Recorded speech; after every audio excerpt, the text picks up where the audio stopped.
এই যে তিনটে কাণ্ড করেছে না, এদেরকেও কিন্তু ভুগতে হবে, এমন ভোগাবো বুঝতে পারবে। বারুইপুরে নাবালিকা ধর্ষণ হত্যাকাণ্ডে মুখ্যমন্ত্রী শুভেন্দু অধিকারী জানালেন, মেয়েটির পরিবারের সাথে কথা হয়েছে, পরিবারের দাবি অনুযায়ী দোষীদের যথোপযুক্ত শাস্তির ব্যবস্থা করা হবে। আর বাবা বিচার চেয়েছেন, জঘন্যতম ঘটনা, সিট গঠন হয়েছে, পরিবারের পক্ষ থেকে 4 জনের বিরুদ্ধে অভিযোগ দেওয়া হয়েছিল, 2 জনকে গ্রেপ্তার করা হয়েছে, 3 জনকে ডিটেন্ট করা হয়েছে, যাদের সঙ্গে পলাতক 2 আসামির ফোনে কথোপকথন পেয়েছে পুলিশ।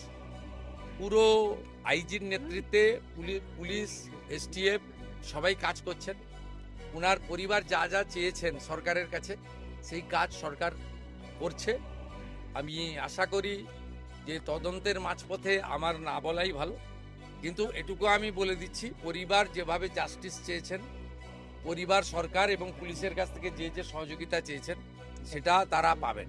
মোট 4টি মামলা হয়েছে, একটি এই জঘন্যতম অপরাধের মামলা ছাড়া আরও 3টি মামলা হয়েছে।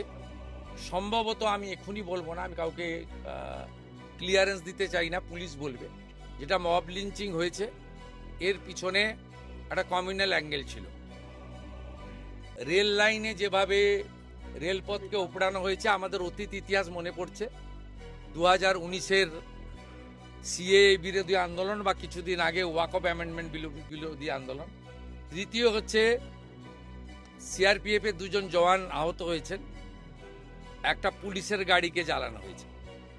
আপনারা নিশ্চিন্তে থাকুন, প্রথমটার তো বিচার দেব, ক্যাপিটাল পানিশমেন্ট দেব। ওর বাবা যা যা চেয়েছে সব করবে মুখ্যমন্ত্রী, সাথে সাথেই ফোনে কথা বলেছি। তো আমি খুশি যে ওনারা আমার আস্থা রেখেছেন।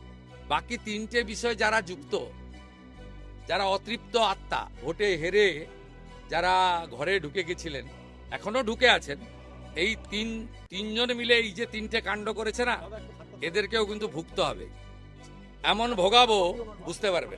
মুখ্যমন্ত্রী শুভেন্দু অধিকারী বিরোধীদের হুঁশিয়ারি দিয়ে রাখলেন, রাজনীতির নামে যদি কোনো রকম হিংসাত্মক ঘটনা ঘটানোর চেষ্টা করা হয়, তার যথোপযুক্ত ব্যবস্থা নেবে এই সরকার।